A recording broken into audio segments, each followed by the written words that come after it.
Hi! In front of me is Samsung Galaxy M23 and today I would like to show you how you can change font style on this smartphone. Start by opening settings.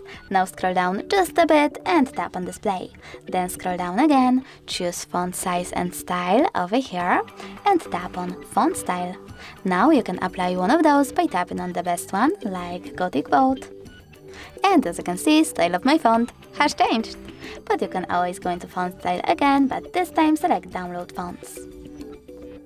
Now click on this little icon next to the chosen one like this and wait.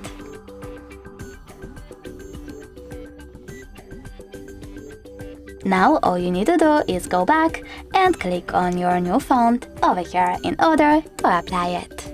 Thanks so much for watching. If you enjoyed this video, don't forget to leave a like, comment and subscribe. Bye!